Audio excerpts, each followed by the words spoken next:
isso, né? Palavra invariável, aquela que não flexiona, aquela que não se modifica. Palavra invariável. Joia?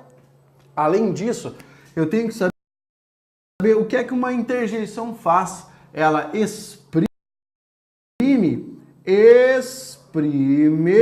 um estado emotivo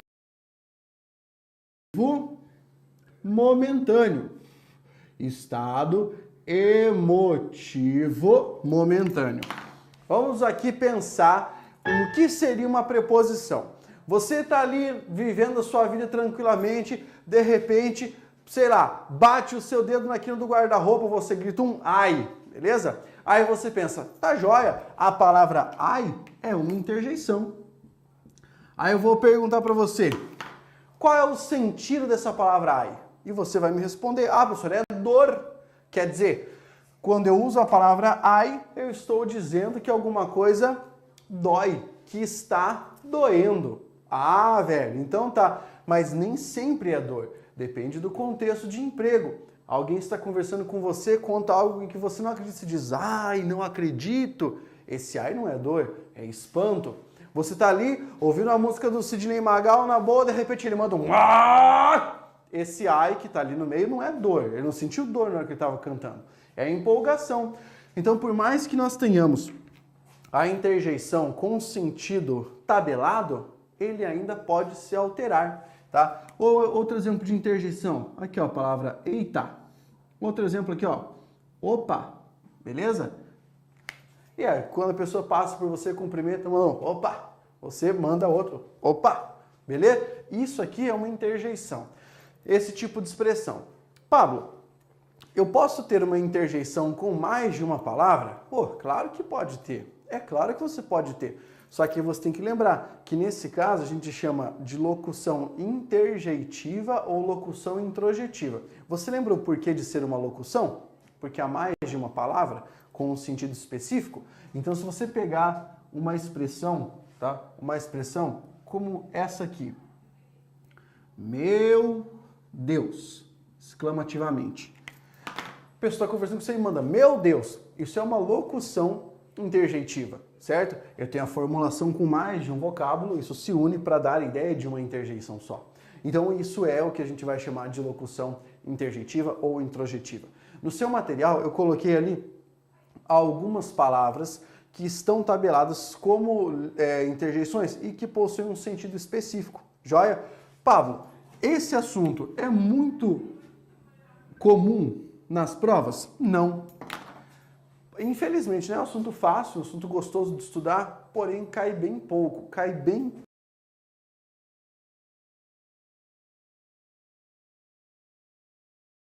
Outro assunto que cai bem pouco, infelizmente também, porque aqui seria fonte para muitas questões, é o assunto sobre numeral, tá?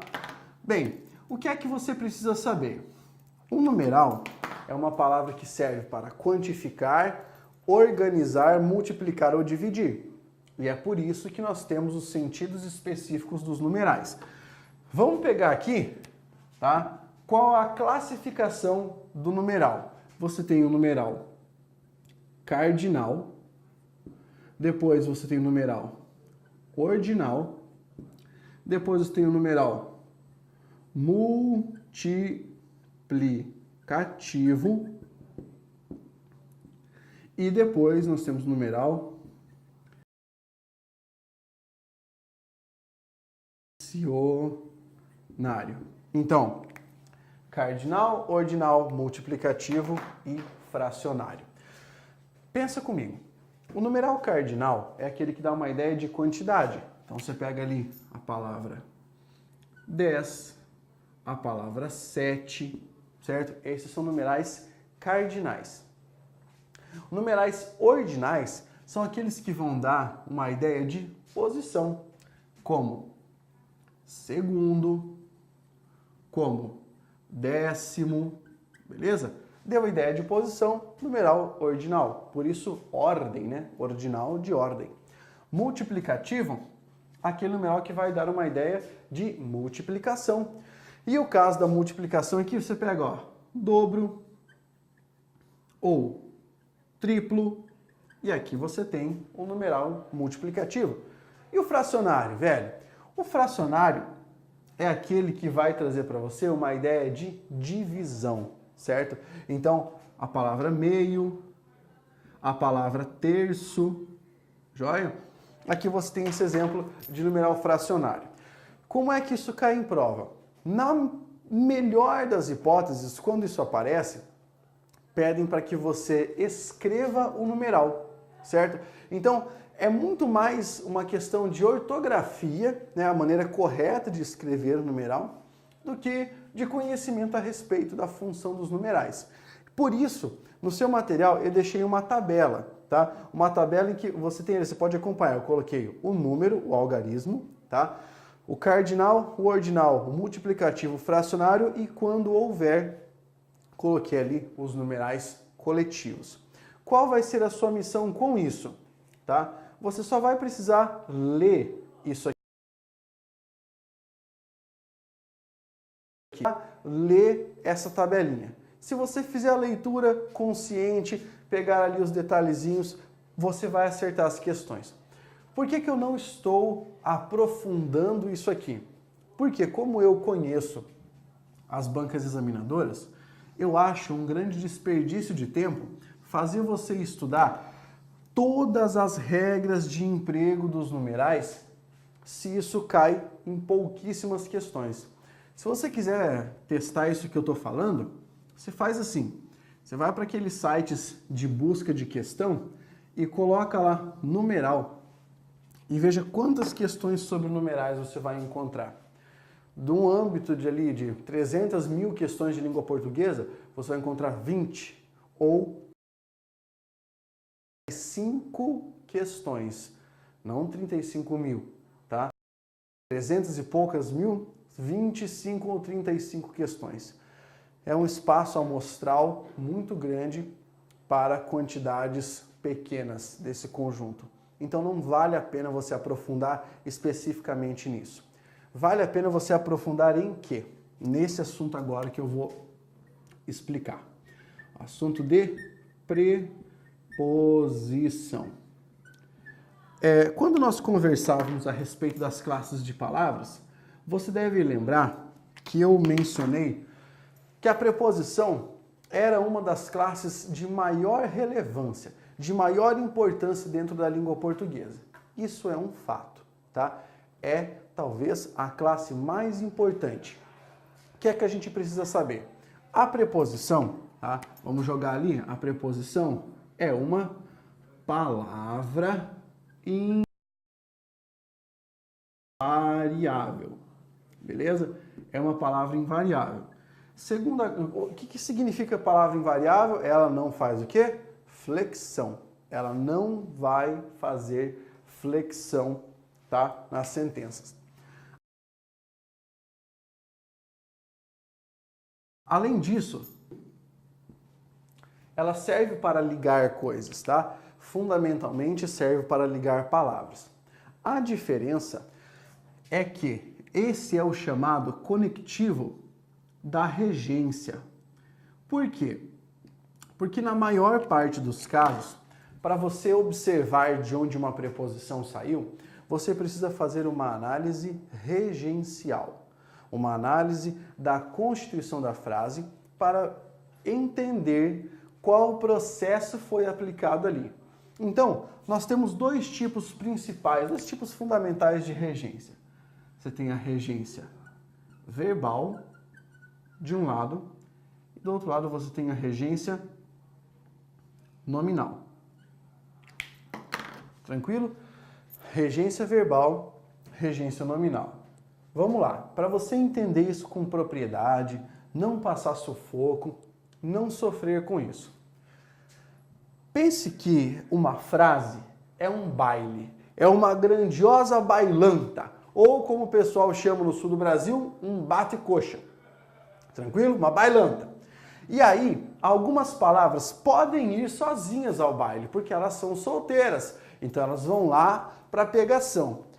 Outras palavras não podem ir sozinhas, porque elas já têm um esquema, ou elas já são casadas. Então, quando elas saem, elas vão com os que vão com acompanhantes são as palavras que já possuem uma regência pré-determinada. Quer dizer,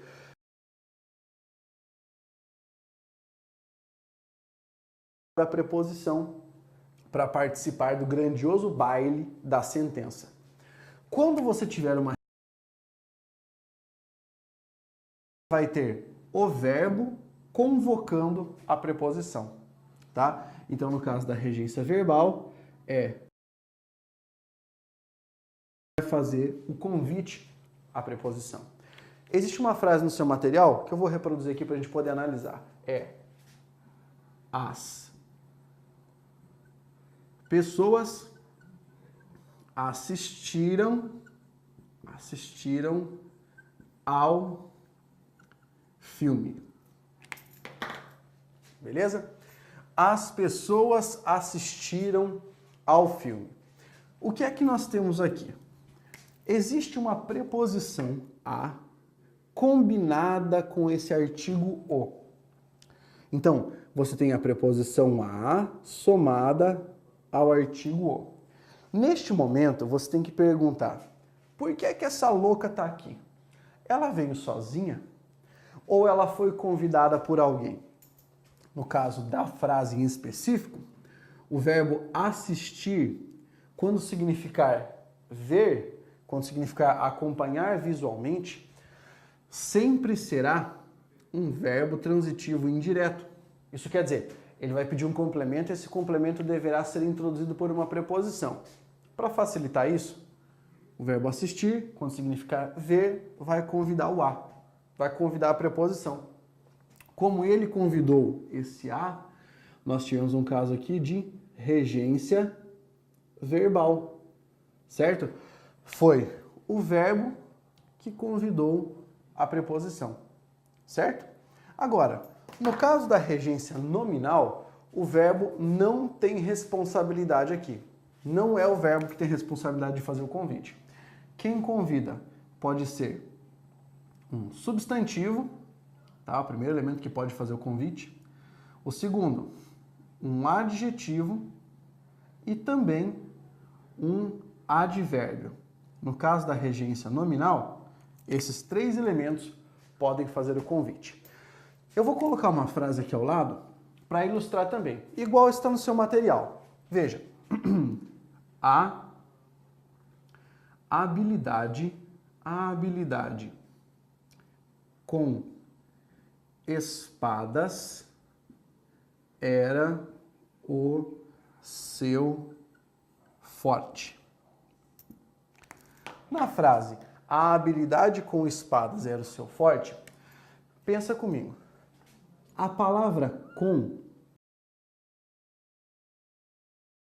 beleza?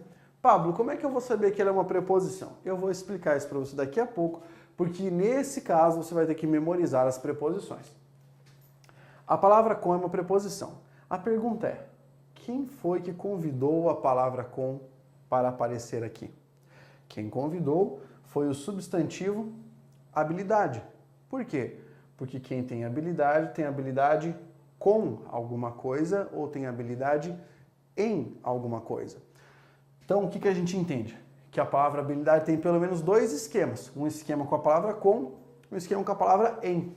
Para essa festa, para essa frase, a palavra habilidade convidou a palavra com. Perceba, habilidade não é verbo, habilidade é um substantivo. Então, a palavra habilidade convidou essa preposição. Que tipo de regência nós vamos ter aqui? Uma regência de natureza nominal. Por que eu expliquei isso para você agora? Porque lá na sua prova, a banca examinadora vai dizer para você assim, ó, a palavra com, na linha 7, foi empregada em razão da regência do vocábulo tal. É exatamente essa pergunta que a banca vai fazer. Por que está ali a preposição? Quem foi que a convidou? Por que ela surgiu? Entende? É esse tipo de pergunta que a banca examinadora poderá fazer para você. E você vai ter que possuir esse conhecimento para responder. É claro que nem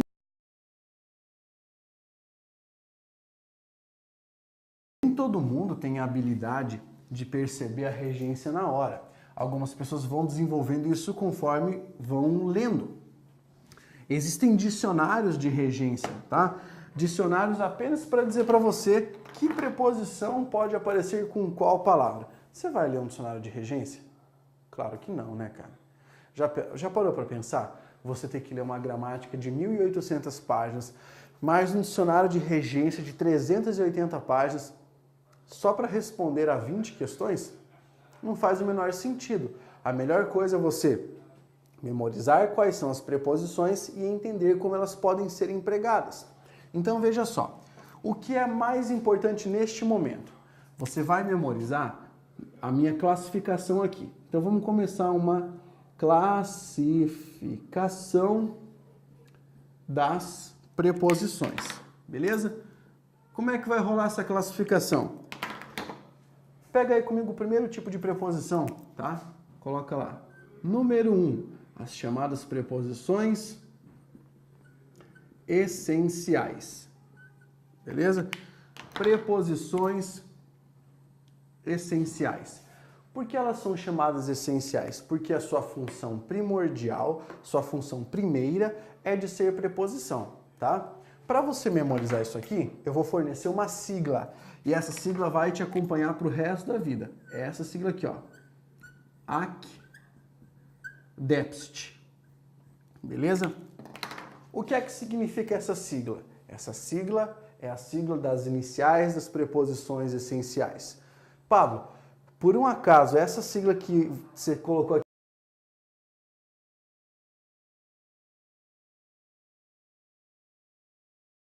aqui é a mesma coisa que você tem tatuado no braço? É. É tão importante que eu tatuei isso aqui, ó. Vê se você consegue enxergar. Tá aqui, ó. ACDEPST é a sigla das preposições essenciais. Eu tenho essa sigla tatuada e tenho aqui dentro a sigla dos verbos de ligação. De tão importante que isso é. Então, é para você se ligar. Vamos listar quais são as preposições essenciais. A, ante, até, após. Com a letra C, com e contra. Com a letra D, de e desde. Com a letra E, em e entre. Com a letra P, para, per, perante e por. Ó, esse por sem acento, tá? Porque com acento é o verbo. Com a letra S, sem, sob, sobre e traz. Com a letra T. Essas aqui são as preposições essenciais. Pablo, o que é que você pode me dizer a respeito do emprego dessas preposições? Primeiro, tem a ver com a regência. Segundo, com o sentido que elas podem aplicar em uma frase. Fique de olho. Mudar uma preposição, na maior parte dos casos, significa mudar o sentido da expressão. Então, eu vou colocar uma frase aqui, igual você tem no seu material, e vou alterar as preposições para você julgar o sentido comigo. Olha só.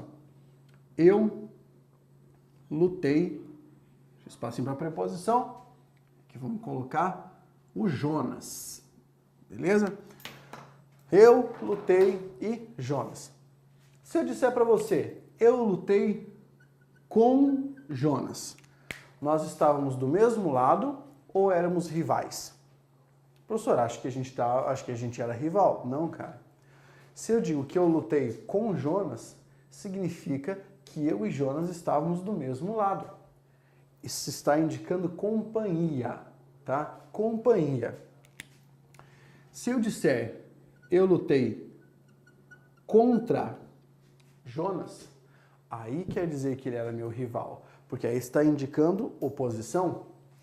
Se eu disser eu lutei sem Jonas, ah, Pablo, quer dizer que eu lutei sozinho. Não, você interpretou demais. Quem foi que eu excluí nessa frase? Eu excluí o Jonas. Então dizer eu lutei sem Jonas diz apenas que Jonas não estava. Dizer que você está sozinho é interpretar além do limite da frase. Outro caso aqui, ó. Eu lutei por Jonas. O que isso pode significar? Que o Jonas foi o motivo da minha luta. Foi o motivo da minha luta. Quer dizer, havia uma razão para eu lutar. Jonas. Ou Jonas não pôde lutar e eu fui lá e lutei no lugar dele.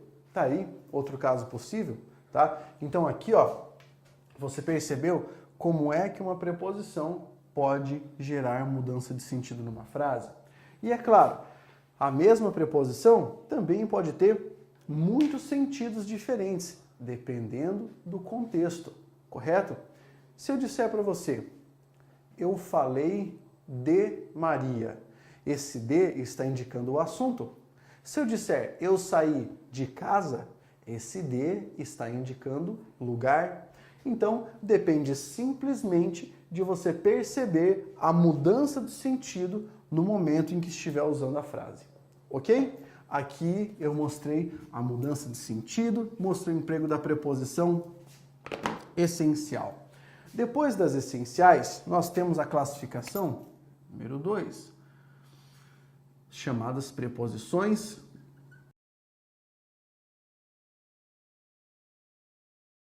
acidentais. Que vem a ser uma preposição acidental? É aquela que está ali por acidente. Quando eu digo por acidente, ela acabou se modificando. Então, não era preposição. Ela começou a ser empregada como preposição, tá? Pega uns exemplos aí junto comigo. Palavras como mediante, salvo, exceto, menos, fora, salvante, tirante, como você tem na nossa lista, tá? Agora, olha que interessante. Vamos colocar numa frase. Ela fará, salvo engano, a prova amanhã. Na expressão salvo engano, salvo é uma preposição acidental. Se eu disser, segundo o autor, era um direito de todos, a palavra segundo nessa frase está somente ao lado de um substantivo. Então aí não é uma conjunção, não é um numeral. Esse segundo, significando de acordo com, é uma preposição acidental. Por um acidente, começou a se comportar como uma preposição. Se eu disser, todos acertaram a questão, menos João. Menos era um advérbio. Transformou-se em preposição acidental porque começou a ser empregada como preposição acidental. Compreendeu? Então aqui nós temos o caso da preposição acidental. Eu coloquei no seu material uma pequena tabela com combinação de preposições, tá? Eu gostaria de que você acompanhasse comigo esse raciocínio. Essa combinação é juntar a preposição com um artigo. Dá para fazer isso com tranquilidade. Quais são as preposições que combinam? Do jeito que eu coloquei ali, ó. A, de, em, per e por. Essas são as preposições que combinam. E elas vão se combinar com quem? Com os artigos, tá? Primeiramente. Também pode se combinar com pronome, mas principalmente com artigo. Artigo o, depois a, aí, os, as, esses, os definidos. E aí nós temos os indefinidos. Você já sabe. Um, uma, uns, confia que vai caber. Umas. O pessoal da edição fica louco porque eu desapareço da tela. Mas não se preocupa que você consegue entender mesmo assim, né? Eu vou fechar a nossa tabela aqui para você poder acompanhar comigo o raciocínio e já jogar no seu material como vai ficar cada uma dessas formas. Eu também sei que eu estou de costas para você agora. É só para eu poder fechar a nossa tabelinha, beleza? Então vamos lá. Ó, se eu combinar a preposição a com o artigo o que é que nós teremos? Ao. Quer dizer então que ali tem uma preposição. Se eu combinar a preposição a com o artigo a, nós temos um a com acento grave indicativo de crase. combinar o a com os, aos, e aqui, as. Tranquilo? Com os artigos indefinidos, a preposição não se combina. Deixa eu explicar. Quando eu digo que ela não se combina, quer dizer que ela não se une, tá? Então você pode falar, ele fez referência a uma pessoa, você só não vai juntar essas palavras. E aqui, ó, de mais o, do, da, e aí continua comigo aqui, ó. Dos, das, vou sair da tela agora, só o braço. Dum, duma, duns, dumas. Pablo, não é errado fazer isso? Não, isso é correto do ponto de vista gramatical, tá? E também não é informal, pode fazer sem problema. Em mais o, nós teremos no. Em mais a, na, daí. Nos, nas. Aí, num, numa, numas. Beleza? Fácil, né? Vamos pegar agora com a palavra per.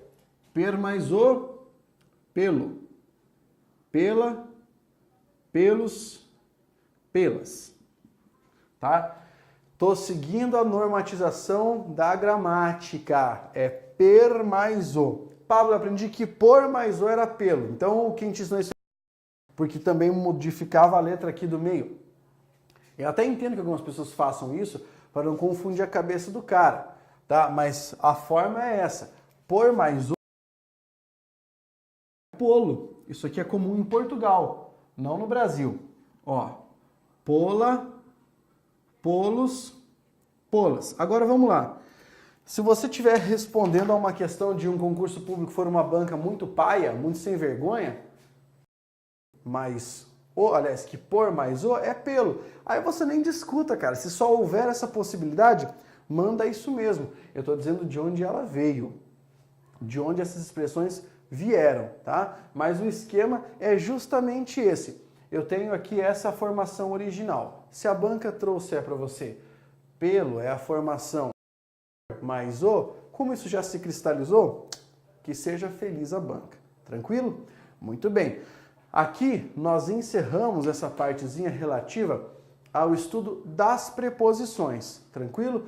Pablo, existe locução de preposição? Sim, é a locução prepositiva. Para você saber que é uma locução prepositiva, basicamente ela começa e termina com uma dessas preposições aqui. Por exemplo, à espera de, a fim de, beleza? Essas formas são locuções prepositivas. Aqui nós encerramos isso agora. Minha sugestão, que você revise a aula sobre preposições para só então partir para os próximos conteúdos. Valeu? Aquele abraço, vamos adiante, força aí do lado, cara! Força, guerreiro!